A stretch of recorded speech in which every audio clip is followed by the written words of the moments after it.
I think this is a relevant enough time to bring up this tweet I saw. Okay. So this is a teacher who talked about the current state of education. That's the old CEO that of you Twitch. guys don't know what's going on in education right now. That's fine. Like, how could you know unless you were working in it? But I think you need to know. So here is exactly what it's like right now working in public education. First of all, the kids have no ability to be bored whatsoever. They live on their phones and they're just fed a constant stream of dopamine from the minute their eyes wake up in the morning until they go to sleep at night. Because they're in a constant state of dopamine withdrawal at school, they behave like addicts. They're super emotional, like the smallest thing sets them off. And when you are standing in front of them trying to teach, they're vacant. They have no ability to tune in if your communication isn't packaged in short little clips or if it doesn't have like bright flashing lights. That's actually the way harder part for me than just the outright behaviors, is just being up at the front, talking to a group of kids who have their eyes open,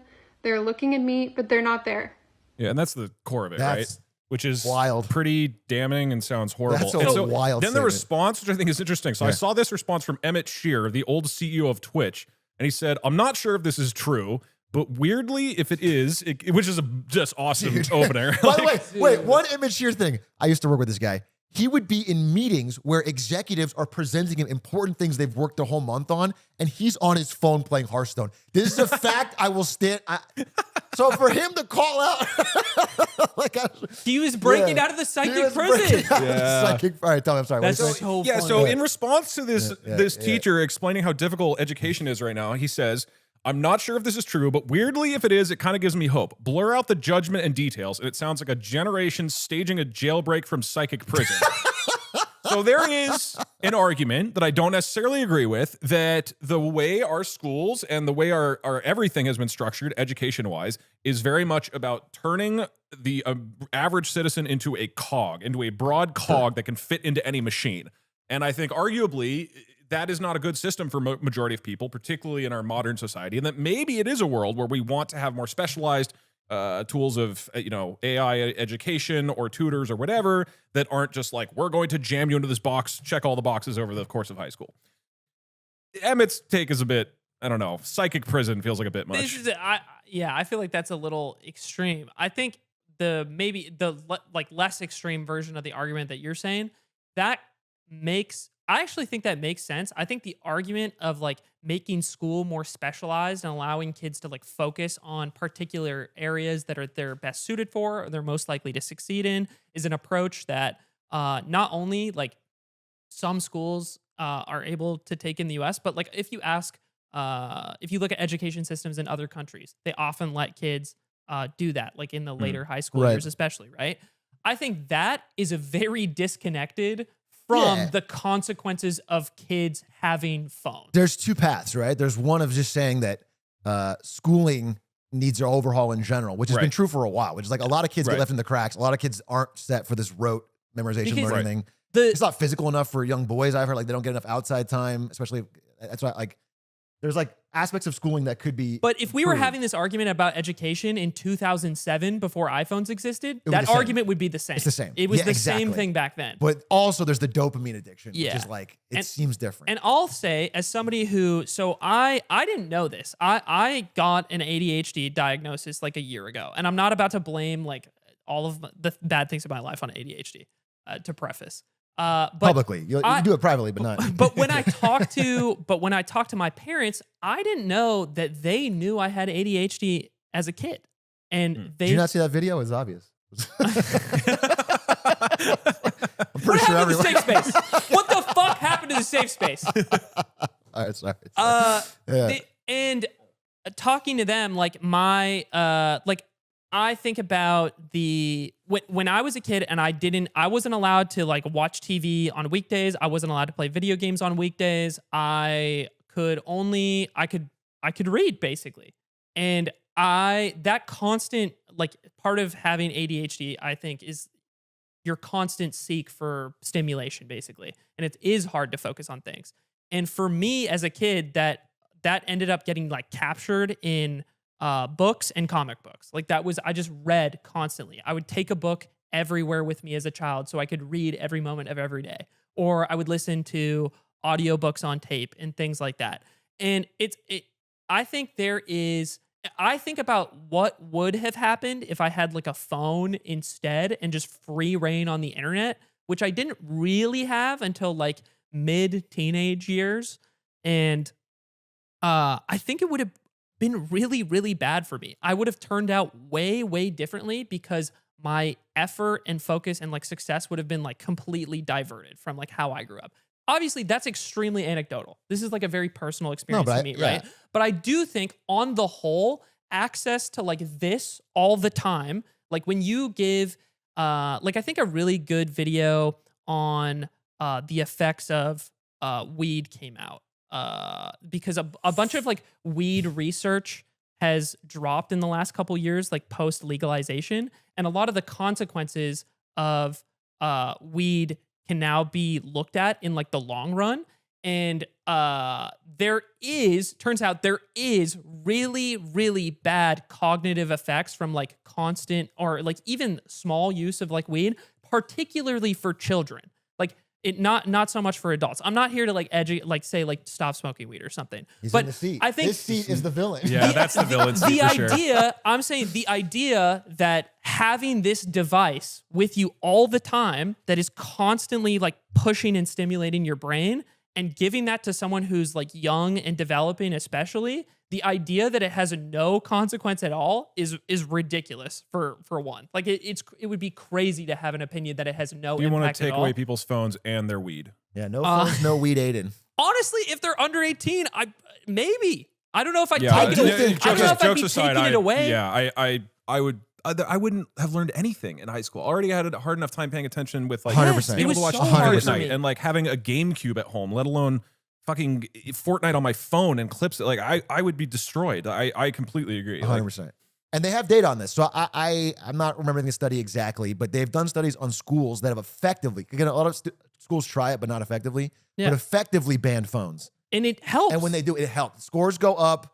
I just want to point out for the audio listeners, I got a call Brandon from just got a call in the middle of that sentence and had to put his phone down on his lap. Go ahead. Sorry, can I play a quick game of Fruit Ninja? Because I'm getting bored. Yeah.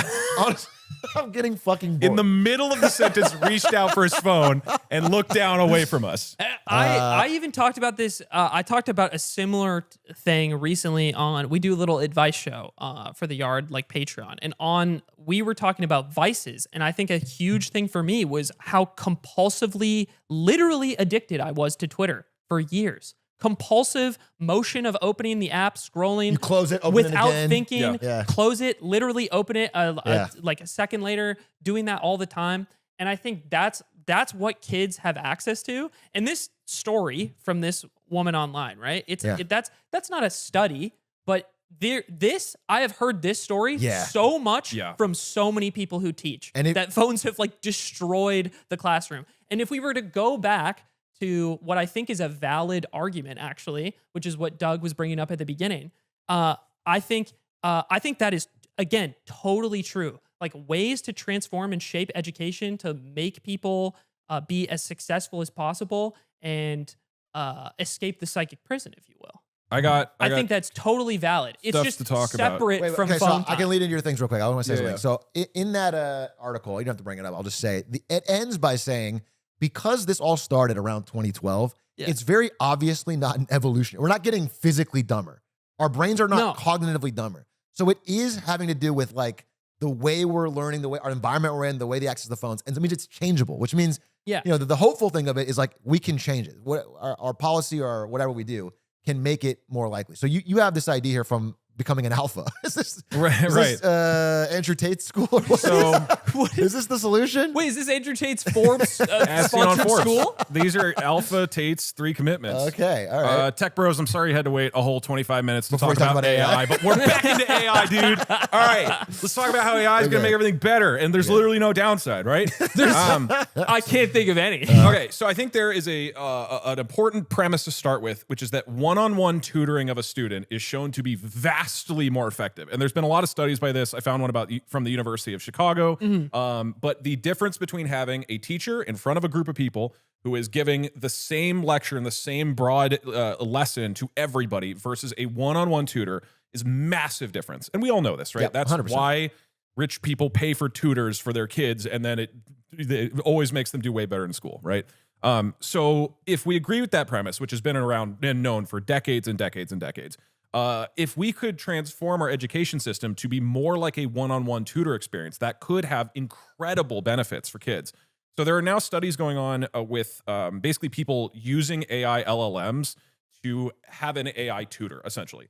So this is in early stages. These are going to get way better, but even there's some studies in Nigeria and Ghana. One of them is crazy. In Nigeria, they had students in a 6-week program. For 1 hour a day after school, they talked to this LLM chatbot to help them learn English. And they tested that at the end. The 6 weeks was equivalent to 2 years of typical learning. That is how big of a difference having a tailored experience was. They did math in Ghana. Kids were given an hour of this AI math tutor on WhatsApp. And over 8 months of doing this, 1 hour a day, it was an extra year of learning. Like, these are crazy gains when you can tailor education to a specific person. So Alpha School, I only found out about this recently. It's this school in the US. There's like 9 campuses, something like that. And there's some like prominent tech people whose like kids are in these things. Their premise for their school is there are 2 hours a day of actual schooling. 2 hours a day of don't be a beta. Learn how to not be a beta. Yeah, where you crush a brew. You sling dick. You crush your brew. You smoke that marijuana. They know at Alpha School. You don't know shit about weed, Aiden. Look, you smoke fucking. No, look at Lulu here, 10 years old. She shows up every day. She hits the bong. She fucking goes. She watches the LeBron She's a fucking alpha, and you don't get that. You're right. You're right. She's an alpha. So this school, their premise is you have 2 hours a day. That's it. Of really tailored learning. Their teachers are no longer considered teachers. They are guides. And their goal is to be these one-on-one mentors with each student, which are offering support and guidance and motivation for the student to work with this AI tutor to have really tailored education to them. And the testimonies from kids are like this one. I don't have to stick to just 2nd grade. I can learn 3rd and 4th grade content too, right? Like, kids can go at their own rate for all these different topics. And then the rest of the day, they spend doing all of these whatever activities they're interested in. So they can like try to run their own business, or they do some sort of outdoor activity or pottery or whatever they feel like, whatever's going to make them the biggest alpha. So this is interesting. I only learned about this recently, but apparently the results of this are insane. Like the scoring that these kids are doing is vastly higher on average than a traditionally educated kid in the Texas region. And it's wild to think that like 2 hours, and I imagine myself in school, and like how much of schooling was me just forcing myself through this slog. And if it was tailored to me, like now I learn at like 100 times the rate I used to, because I tailor everything to my interests and largely use AI to help me do that. And I'm very optimistic about us potentially transforming education that is separate from phones, which I don't think kids should have in school.